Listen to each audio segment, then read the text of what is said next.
Let's go ahead and get the special call meeting of Finance, Administration, and Economic Development underway. It is Monday, May 8th at 2 p.m. I'd like to call the meeting to order. If we could rise to the Pledge of Allegiance.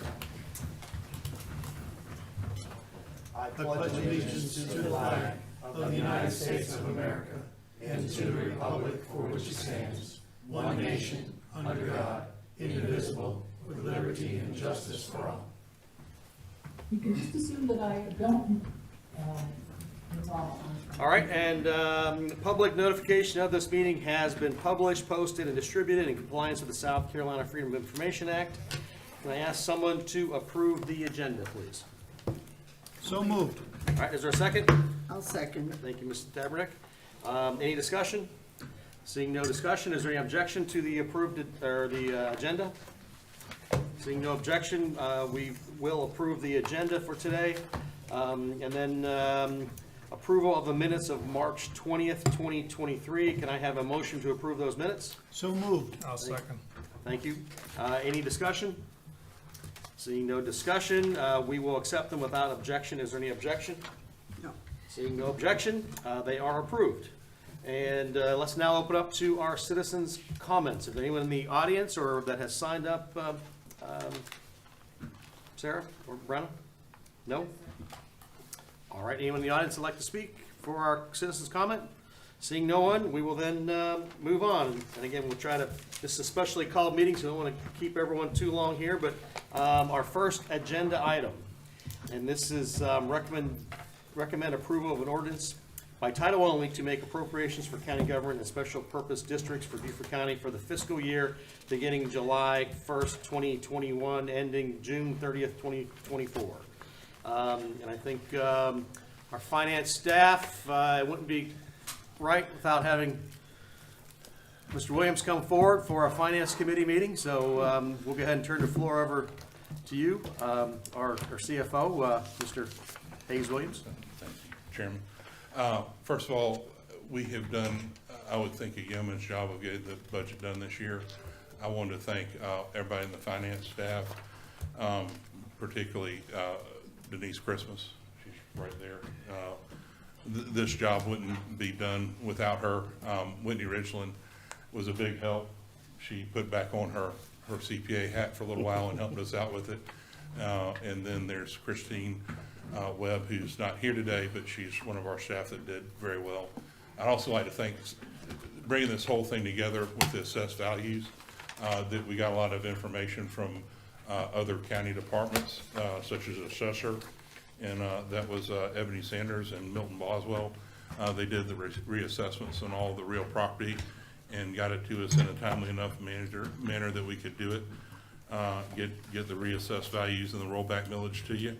I also wanted to thank George Wright at the Treasurer's Office. He was a big piece of knowledge. He'll be retiring in June, but he helped us with questions that we had as far as the reassessment, and also Alvina Avery from the auditor. So those were people that really played a significant role, and they needed to be recognized. And as and Eric too. Eric.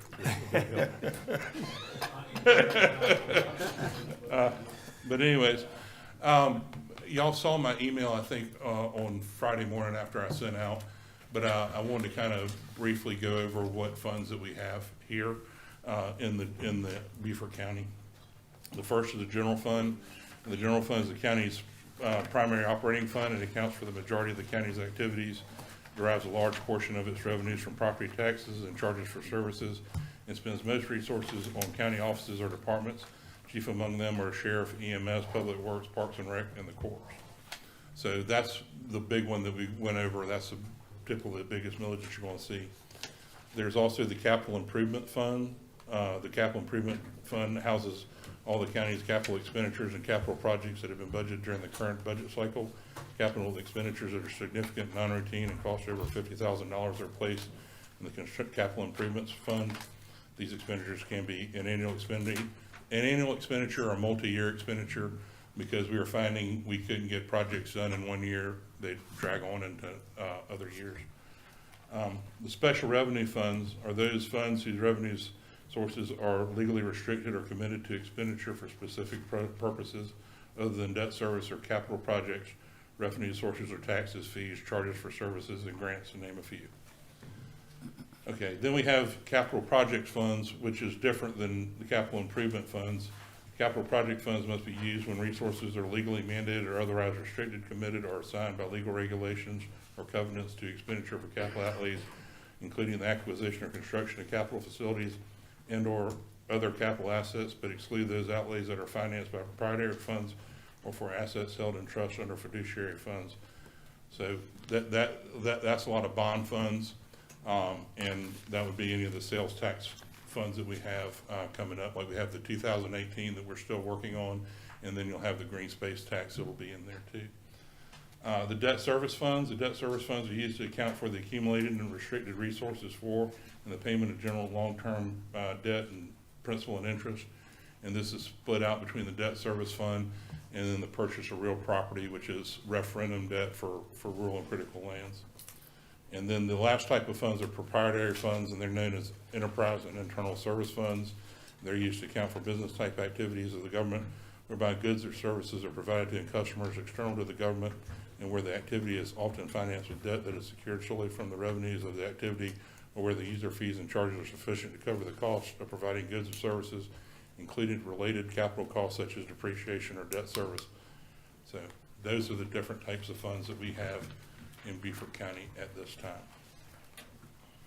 That's found in tab 2 or 3 of the binder. And that's in your binder, I'm I see sorry. it, yes. Yes. I was wondering, I'm sorry, Mr. Chair, Yes, oh. is there a way that could be published for the public? Because you flew right past it, we have it. Yes, it's actually in, it'll be in the debt book or the budget book that we have coming this year, and it's already in the budget book that we have for last year. Online. I am very intelligent, but for the sake of ease, I cut and copied and pasted. CPA, cut, paste, and attach. So Okay. that's where, but it is what they're supposed to be. So anyways, on to the budget. Where's the, is it up there?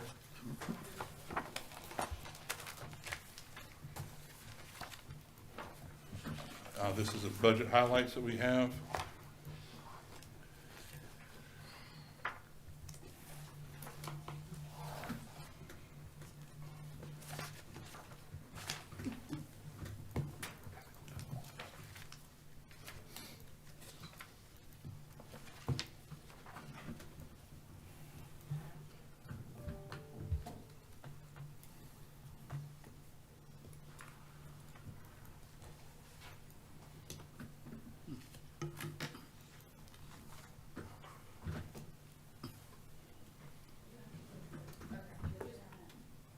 You can, okay. All right, you can just click the next one. Okay. First, this is administrative overview, and it gives you basically the responsibility. It says administration is responsible for the effective implementation of policies set by county council that govern daily operations and ensure services are provided continually and effectively and through sound fiscal accountability where the expense is equitably shared among citizens. Next slide. We had a number of priorities when we did the budget this year. You know, we have already done the 3% COLA that was effective back to February. We also have the 3% merit longevity increase that we're discussing still, and that's for all the employees. We had a state mandated increase of 1%. ERS and PRS are basically the state retirement for employees and police officers. Police officers are a different rate than the rest of us. We also have a state mandated increase in pay for the magistrates of $5,000 each. We had wellness initiatives that the administration wanted to see, and we actually have a wellness department which will be new for this year. We, as you can see, have been addressing facility needs around the county and improvements thereof. We also increased external funding to the higher education, indigent care, economic development, and island recreation for last year. And we're also asked to expand services for seniors and children. Next next. Before you go, when you get a state mandate increase like this here, is that fully funded? Some are and some aren't. So some are fully, I mean, it depends on which ones were and weren't. So the 1% mandate definitely was not. That falls on us all the time. The magistrates probably with a stipend somewhat, but probably not 100%. But sometimes they are, sometimes they aren't. I love this state. Go ahead. Well, I understand that. So anyway, the overview by the fund. So basically next year we have a general fund operating budget of $152 million. And that is, we have a budget increases of property taxes of $11 million, which I'll go back on our rollback millages later on in this slide. We think our building permits will go up by $500,000. Our interest on investments will go up about $445,000. And our state aid to subdivisions is probably the easiest one that we can actually calculate, should go up by about $402,000 because they send us a letter and let us know that. Some decreases that we anticipated for this year, register of deeds, documentary stamps, and deed recording we think is going to go down by about $1.3 million. Just we don't think the market's going to be as hot as it has been in the past several years. The register of deeds fees has really done fantastic over the past several years since I've been here, but we think that's going to go down.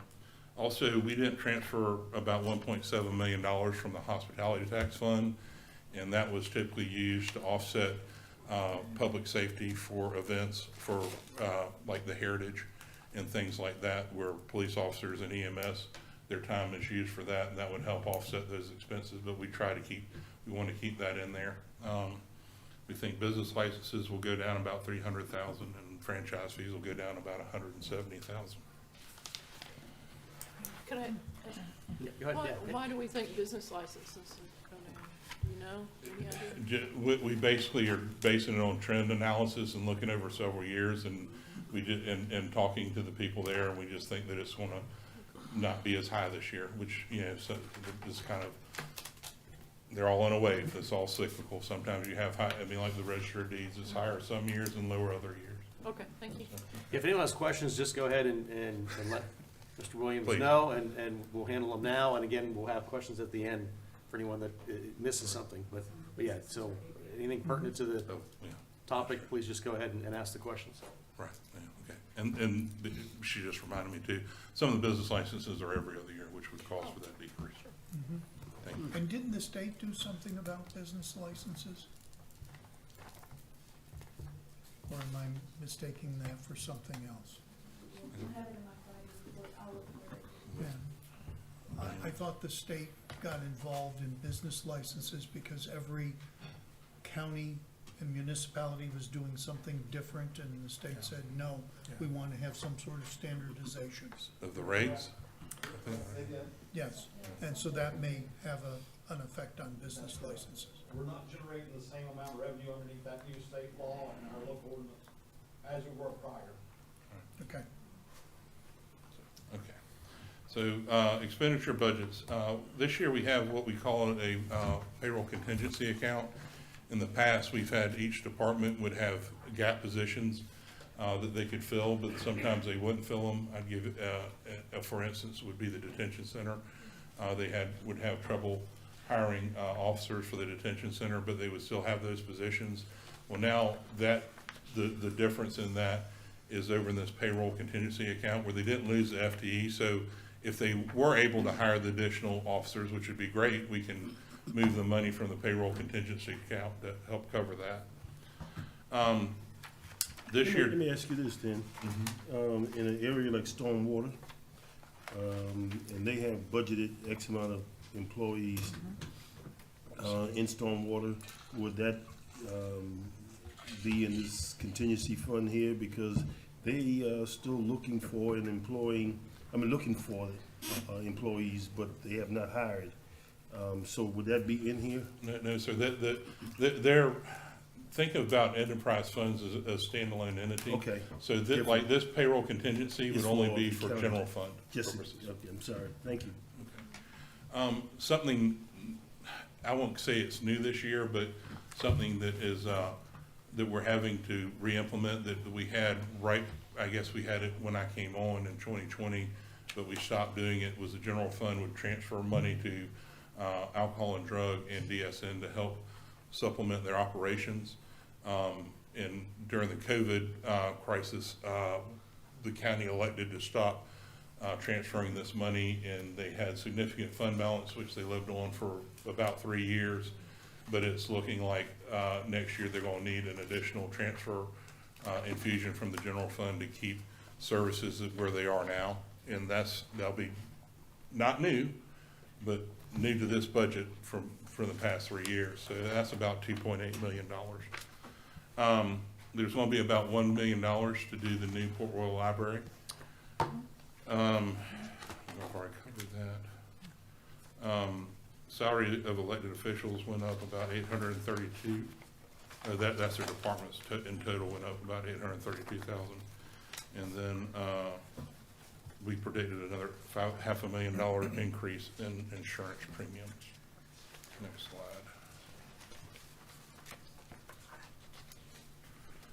Expenditure budget decrease. Salaries for all departments, less elected officials, went down about 1.2. We moved the majority of this to the payroll contingency, which I talked about earlier. We also moved out, we're trying to separate operating and capital expenses. So we're moving capital expenses out of the general fund into the capital improvements funds, which is 1040.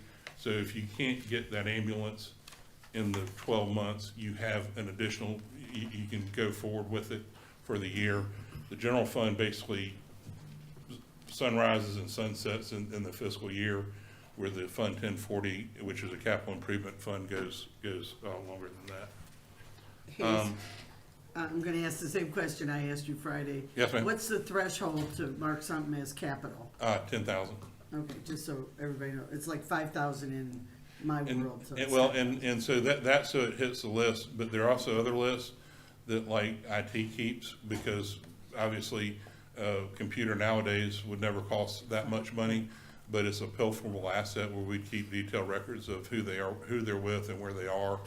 And we keep track of those, even though they're not necessarily required to be on there for GAAP purposes. So, and let's see, budget decreases, tort liability, we decreased by about 400,000. In professional services, we decreased by about 300,000. So the next slide. This slide is our payment to all our to outside agencies. All in total, they requested about 15.2. The county, we're recommending about 14 million in total, which is up from the prior year. For the prior year, they requested about 12.3, which I thought was pretty good. So there's the far column would be what the county administrator is recommending. If y'all have any questions. Under LOCOG, it's split out into 3 specific.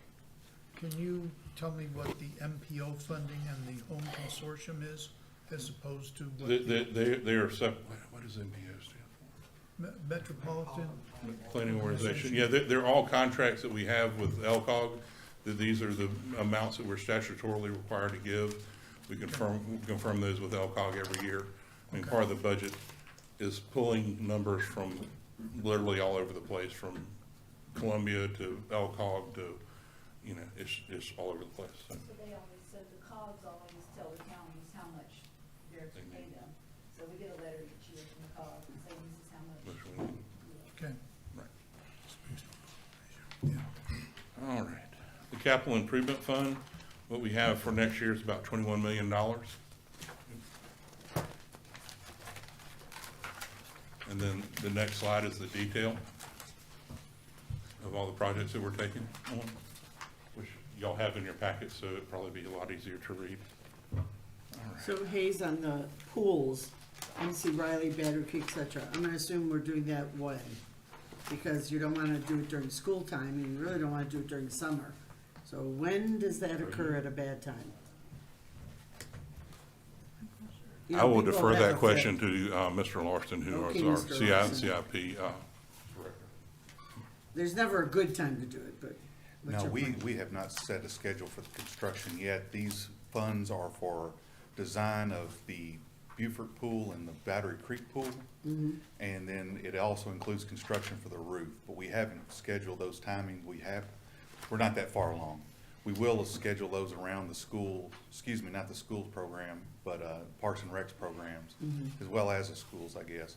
On the MC Riley pool, that is going to go to construction soon, and that is for replacement of the HVAC and the panels along the edge to enclose that pool and make it climate controlled. And that will be going to construction soon. We'll coordinate that with plant. So it'll be done in the Parks and summer Rec. Yes, while ma'am. school's out? Yeah. Okay. Thank you. Mr. Lawson, I mean, while you're there, Mr. Lawson, is the Battery Creek gym, pool, and the, what's that, the other one, Beaufort High School, is it similar to what happened on Hilton Head? Bluffton. Yes, sir. All three Okay. pools are similar design. They're actually the same design and built in the same time frame. And so MC Riley's ahead of the other two in, as far as the getting completions. But the next phase is to design. We're designing everything right now, but the first phase of construction is replacement of the roof. And then the second phase of construction would be we replace the HVAC, we replace the sliding panels that allow the pool to be opened up. Those become rigid, closed panels that can keep the pool climate controlled, which will prevent the corrosion and will make the environment more conducive for use. It's also refreshing tile paint, that sort of thing. So, And quickly, 2 vans for the Parks and Recreation for 192, that's not your typical van, is it?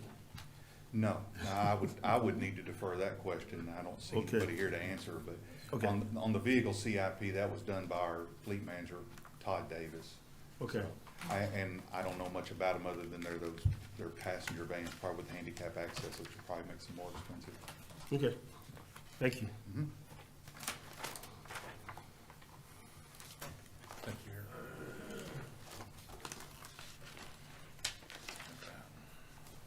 So you can give the villages, okay. So this slide is our millages, and you have on your far left your prior year millage that we had. So we had a total of 64.8 mills last year. Of that, 53.9 of those mills were what I would call operating mills.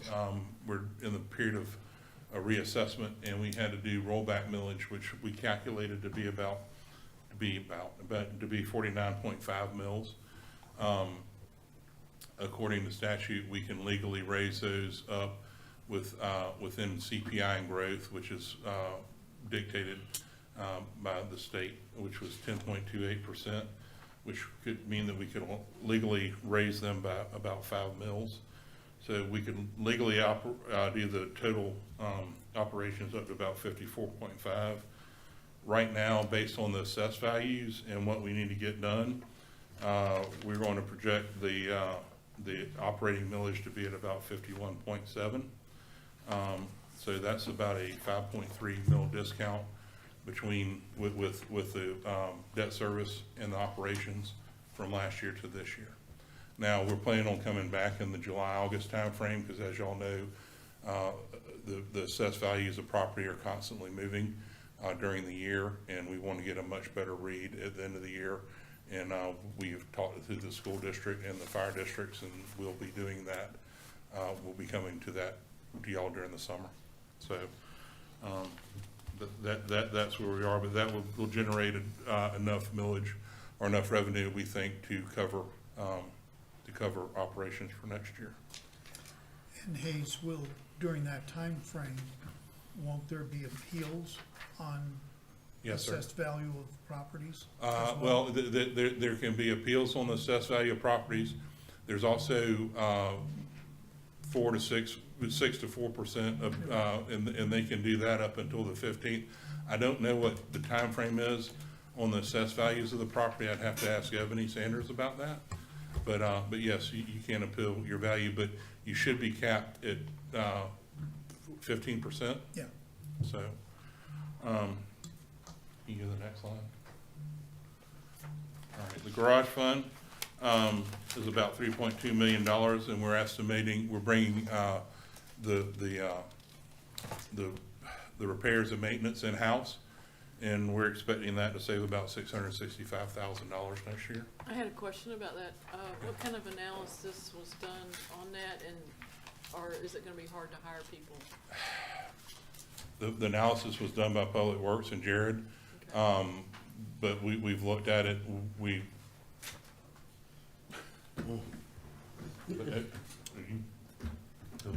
I mean, I see the benefits of it, I just wanted to know, for the public to know the why. Yeah, so we had a pretty liberal contract that was drafted sometime before I took over county administrator. It was in favor of the person who had the contract to do our maintenance. Very expensive charges to do basic routine maintenance issues like oil changes and things like that. So we've decided to do that. I'm always a proponent of hiring people and making them county employees and providing those services here if we can. So we ran that analysis. You can see the projection on what we'll save. We don't think we'll see any loss of effectiveness because we do believe that many of the employees that are currently there will join the county workforce for the benefits and the packages that we're offering them. One of the things I learned through this whole process that I was not aware of, that when people work on fleet vehicles, they have to buy their own tools. I did not know that. So they had to bring their own tools to work with them. So anyway, so we're gonna be able to supply it better. We're gonna be able to have adequate staff. We're doing some improvements to the facility there itself to be able to work on heavy equipment and ambulances that we can't get inside the building now, or larger vehicles we can't get inside the buildings now. It will include the sheriff's department too. It absolutely includes the sheriff's office. Yes, it will. We're gonna make sure. Today I was in sticker shock. We had our oil change, so that's why I asked. Yes. Oh, that's what I bet. Thank you, Eric. All right, go to the next one. The solid waste fund, will be, 11.7 million. The budget decreased by about $900,000 over last year due to over budgeted health insurance, and we took that savings and, but so that's where we are with the solid waste fund. Next one. And then questions. If anybody has any questions. That was a lot. There's a lot in y'all's binder to go over. I want to go back to stormwater Okay. employment. And generally speaking, there's been a inability to hire enough workers in stormwater, and wondering what that issue is. If you know, you can maybe find out and let me know why they can't hire a full-time crew. Right now, what I understand is that they have positions in the budget for 4 crews, but they only have 1 at this time that's serving the whole entire county. And there are great needs in every area of stormwater services. So, I can help answer that question. yes, sir. It's essentially the economy, the building boom that we experienced back the last couple of years. Basically pulled a lot of those folks that do that type of work into private because they can pay a lot more than we can pay and make a lot more money. So we have to evaluate what we pay all of our positions, and we're continuing to do that. We're doing that now. And we will be bringing a plan back for you all later on with the money that's in the budget for merit increases and things like that to try to rectify some of that stuff long-term. We may not be able to do anything much about it this year, but we will be rectifying it long-term to make sure that we're paying a competitive salary for those positions. But that's pretty much the issue now. It's private construction, so. Thank you. Do that mean, Mr. Greenway, that for a lot of our stormwater issues, we may have to go outside to get it contracted to do. We can, I mean, we can look at doing that, if we need. That's gonna be if we need costly to. too, so, It'll be yeah. very costly, yeah, so you have to pick your poison, either hire them and pay them, Yes, sir. or pay somebody to do it through private, so. And with everybody being so busy right now, everything is just costing a lot more money. Takes a lot longer if we have to go the private route, so we're better off, in my mind, if we can hire the folks. I agree with you on that. Appreciate it. Thank you. Mr. Williams, I actually have a question for you. With BMH, I know they were asking for more money than they usually do in order to build the education center, and I believe some in-house treatment for their psych ward, I think it was. They were asking for $2 million. It looks like we're suggesting a little over $1 million. Correct. Are there still going to be opportunities to help fund that? Well, the way that it has been set up in the past is they're based on a millage, so as the assessed values go up, they go up. So next year, they're gonna get about $150,000 more for indigent care. Now, the other two requests that they had $500,000 for 3 years. That was a crisis center, I believe, and then another $250,000 for the learning center. And so those will be funded out of ARPA funds. So we'll be funding we will be funding $1.5 million over the next 3 years for that, and then the 250 was a one-time ask. I just want to make sure. But the indigent care for both they and the Beaufort Jasper Comp Health is going up. I mean, it's $899,000 this year, and it's $1,040 this year, which is I'll just call it 150. Close enough. I have a comment. I spent time with Hayes, and one of the questions I asked was, for example, sheriff's budget. There's 50 lines that have an NA. I'm like, what's an NA? So Right. you want to tell us how you're cleaning up the chart of accounts, maybe? So, and I don't know whether it's the numerator or the denominator when you do a formula in Excel, but you'll get this nasty little hashtag /div dash. And so instead of y'all having 50 or 60 or maybe 100 pages of those, I just put that as NA, just because I thought it's not really zero and it's not really NA, but there's really not an analysis that you can do with that function. Hey, so let me ask you a question about the sheriff's budget. We had a brief meeting with them prior to coming here, and then you and I sat down, Tab and Paul and we sat down. Just so I understand, they presented a budget, or they will be presenting a budget. We haven't asked them to decrease salaries or anything. Would you just address that?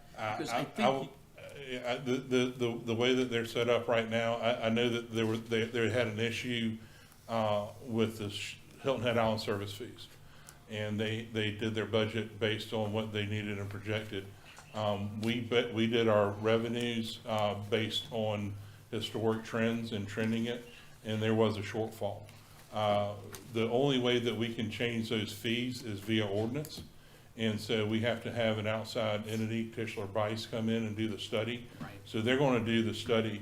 We have upped everything. I think we tweaked retirement a little bit to get it more in line with kind of the what we had projected. But all in all, that budget is basically where it should be. dollar to dollar with what they presented, so that, I mean, I'd have to see what, the problem, the original budget, it was not hard locked in because it was done after the submission date. It was supposed to be due on the 28th. So their pending could have had changes in it, so it's really hard to see what it was, but it's significantly more than what it was in there. But I'd be happy to get together with Suzanne and go over it. perfect, that's good, thank you. Okay. Any other questions? Mr. Passman, go ahead. Based upon what we've heard, I would like to make the motion to recommend the approval of item number 7. All right, is there a second for that? So moved. All right, any additional discussion? Let me just say that this has to go before county for 3 more readings, and it seems like we have a lot of time. It also has to be done by June 30th, July 1st of this year. And again, that's why this is being done by title only, is so we can have a come before council tonight. But we'll still have 2 more meetings of this, so we still got another month of going through this and asking questions, and this might be the earliest that we've seen some of this in the past. Sometimes it's not until the end of May, and then we're rushing to try to get 3 meetings in to get this approved. So we still have plenty of time. It's a lot of information, so just keep that in mind as we move forward. But again, we need to get this before council so that we can have this approved without having a special meeting by the fiscal year end. So, any other discussion with that? I have a question. Yes. So with elected officials, which we have a bunch here, I noticed what they ask for and what administration's recommending doesn't jive all the time. Do we have the ability to reduce their budget, what they ask for? We do. As council, we have complete control over the budget when it comes to us adding or deleting.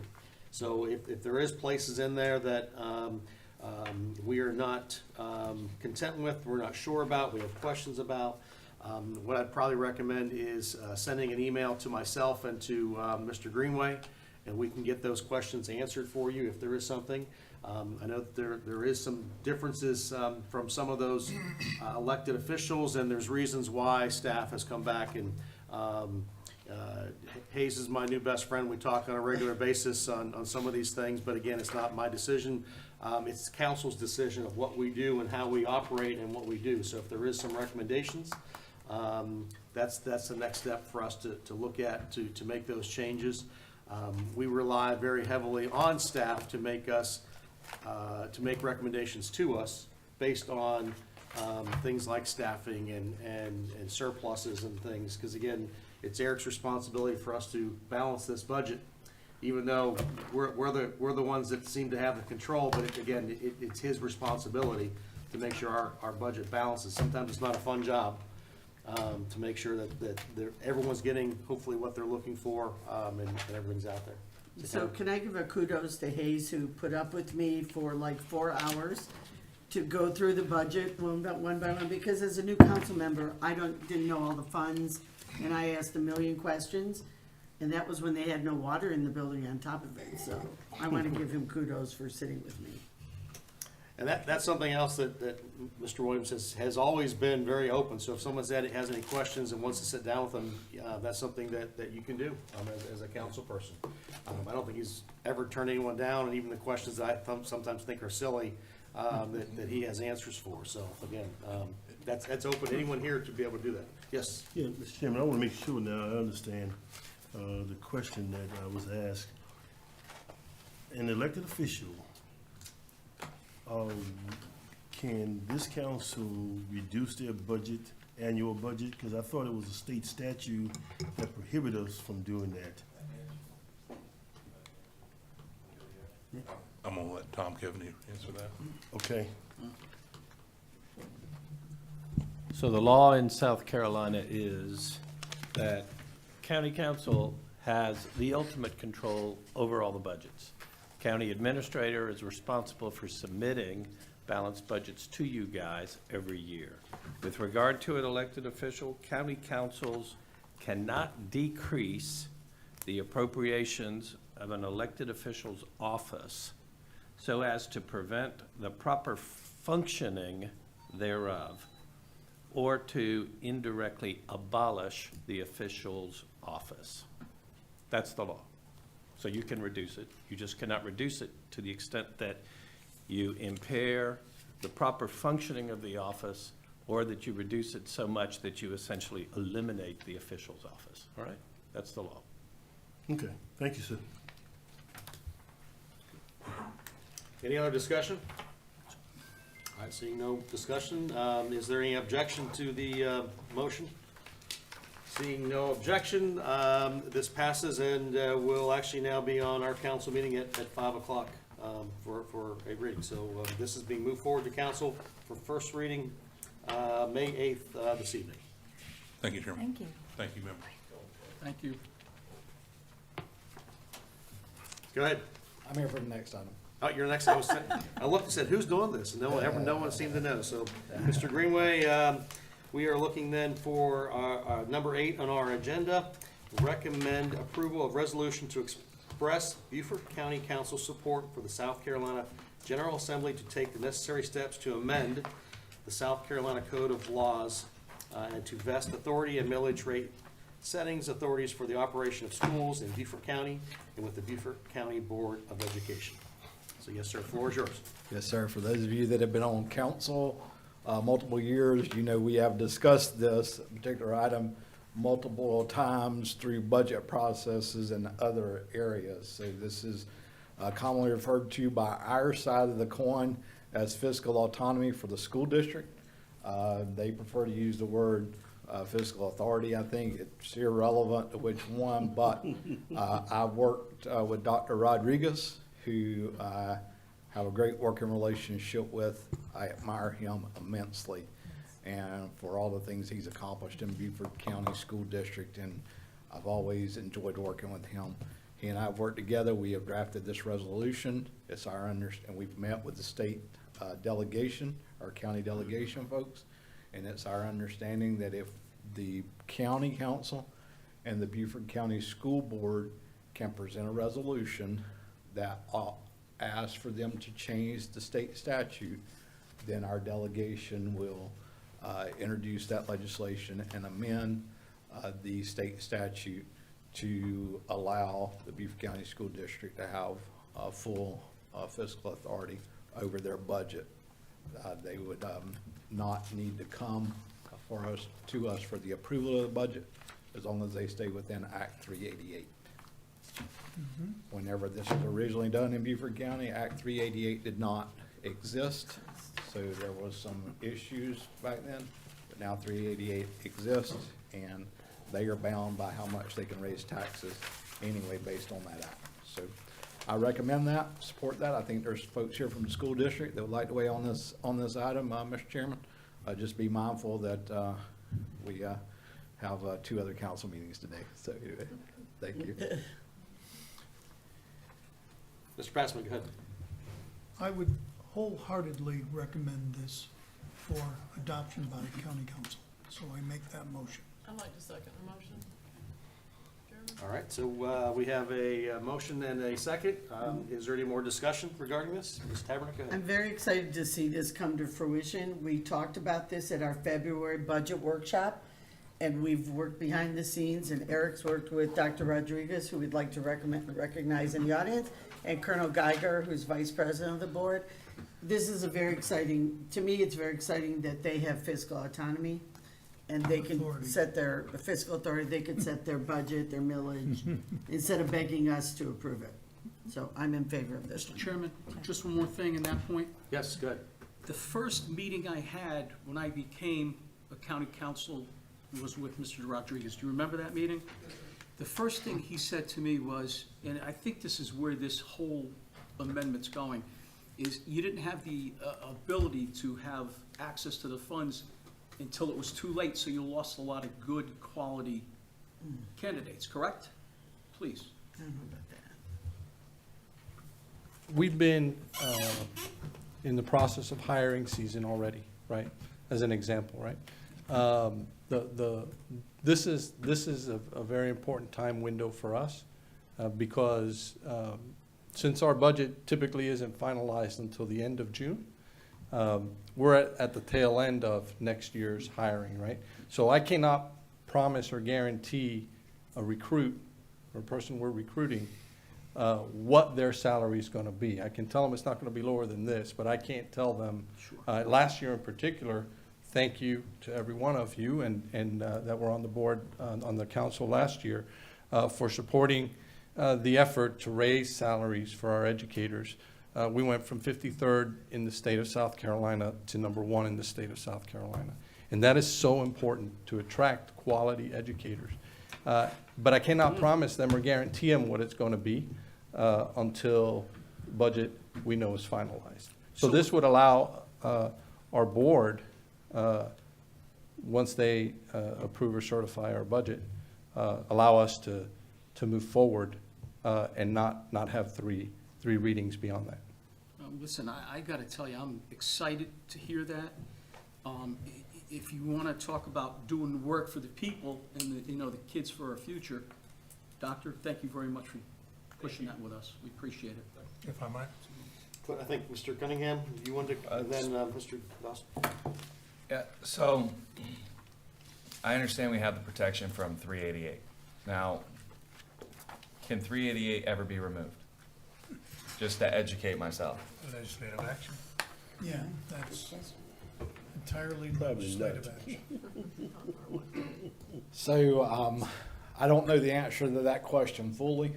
I do remember early on in my younger days that I think this particular item was put forth by referendum to voters, maybe, with 388, and just as a ballot measure that the legislature used to then go and adopt Act 388. So, short answer to your question, I may be wrong about that history. It may have been something else that dealt with property taxes and things that I'm getting confused with.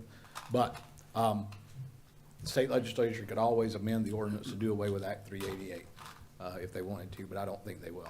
Not in the state of South Carolina, because we are very fiscally conservative in the state of South Carolina. Currently. Currently. Currently.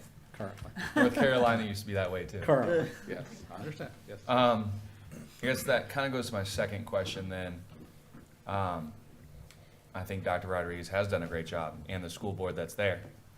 I wouldn't argue that one bit, but they won't be there forever. So my question is, if we do this, is there expiration date on this? If Dr. Rodriguez leaves and whoever takes his spot, it has a different mentality. There's nothing to us to stop them from lowering teacher salaries or not putting in the raises we see fit. We have no say-so in that at that point. Well, this is probably something that is a little outside of my league, but I don't know that you all have a say-so in that now, because that's the school board's responsibility to set the salaries and things like that. It'd be just like you all on county council trying to dictate who I hire and discipline as county administrator. That would be something I think would be outside the authority granted by this, but I certainly understand your point. The answer to your question is no, there is no sundown clause on this. We have to be comfortable with this, and once we do this, we are never probably get the legislature to reinstitute this after the fact. So there is a potential downside if that's a concern for county council, but I would submit to you that the school board are elected just like county council is elected, and they are the ones that have to answer to the constituents of the county on the budgets that they pass. And if they start lowering teacher salaries and things like that, of course, you know, I would imagine there would be some outcry that would get quite a few of them removed from office in an election. Does this go to county council, or is this a one and done reading? It goes to county council as a one and done vote, and I think that's on the agenda tonight too, I believe. I have one follow-up Thank from you. Mr. Greenway when. Actually, Mr. Dawson, go ahead. Thank you. This has been a long time in coming. I've been on council long enough to have witnessed on repeated occasions where the school district would present their budget to us on council, and it actually ensued into a knockdown, drag-out fist fight. And needless to say, we on council at some point forced the school district to use a large amount of their fund balance for their budget, which I never supported and was opposed to. But the position of council having authority over the school board's budget, I think oftentimes we use that as what they call a bully pit, to where we slam the hammer and just force the school board to accept what we gave them. And so this day of reckoning between the county council, the school board and their administration, and our legislators to come to the point where collectively we all can work in agreement with one another to ensure that the school district have the funds they need to operate the schools in this district. Needless to say, we know that the growth is increasing. We have exponential growth still yet coming from north of, south of Broad. And the school district is going to be in need of funds to build some new schools. And so this, in my opinion, will give them the authority and the ability to address their needs, as we on council doesn't really know and understand what the school district deals with in the full perimeter of things. So I'm elated to see this come to fruition. And just Eric, real quick, I mean, with this ordinance, we're just recommending to the delegation to make the state law change, so it's not. Yeah, this is just a resolution, between the county council and the school board to put forward a joint face to say, we would like for you all to consider changing legislation as it relates to Beaufort County. Good. Okay, Just- thank you. Tom, go ahead. Yeah, one follow-up, and I don't want to cut you off if you want to go. You want to go? No? This is the authority to give Dr. Rodriguez the ability to use those funds to get who you need. It's not the ability to, say, take a 4% tax rate and raise it to a 6% for people, correct? It has No, they nothing to don't. do with that. They don't have any, they Thank you. don't have anything to do with, taxes. His good buddy On the there. 4% or the 6%. Thank you. This is the authority, not to Dr. Rodriguez, but to the Board of Education. Yeah. Yes, sir. Yeah, thank you. Should take that picture. I just want to, It gives them more flexibility on when they do their budget, how they do their budget, and how they without use it. having to wait on our process. I like it. This is very good. Thank you. Any other comments? Yeah. Go ahead. Yeah, you know, I sat on the other side for years at the school district and advocated for fiscal autonomy. And just like Mr. Dawson said, the battle between council and the school board was always there. So I've always taken the posture of supporting whatever, since I've been on council, whatever the school district submitted to this body here, because I believe that they elected official and they should set their own budget. We in turn basically just set the mill, but their budget process, how they do their budget, was left up to them, and I supported that. This basically gives all of the authority to them to do their entire budget. Now, my question I have, because I don't see it in the resolution, is the public hearing on the budget. Anybody who wants to speak on the school board's budget, if they get the authority, would have their own public hearing, right? They'll have to follow the state statutes on what requires public hearings and all of that, so. And we conduct public hearings. We've had 2 public hearings, one north of the Broad, one south of the Broad already. We invite the public, they come in and talk to us. Sure. And they make a big difference in what we do. But the school budget public hearing would not be at council anymore if this goes through. That's correct. That's all I'm saying. Be there. Thank you. You won't even see the budget at all. It will not appear on your agenda in any way, shape, or form. They will have the right to set their budget and set the millage in accordance with Act 388. That's all I want to know. Thank you, sir. All right, yes, Mr. Cunningham. Yeah, so when it says in the draft that they have limited fiscal autonomy, what is it limited to? Act 388, That's up to the legislators. Just flat 388 is the only limitation, yes. They have to do it within the Yeah. guidelines of 388. which is basically just the rate that they can raise the millage and nothing else. Correct. Correct. And Mr. Greenway, you're saying that we wouldn't see it at all? It Right. does say in here that we would, We would see the information. that they would submit the information. Yeah, to you would us, see it as right? the information Oh, okay, issue, gotcha. but not for a vote. Okay, gotcha. Not on council agenda.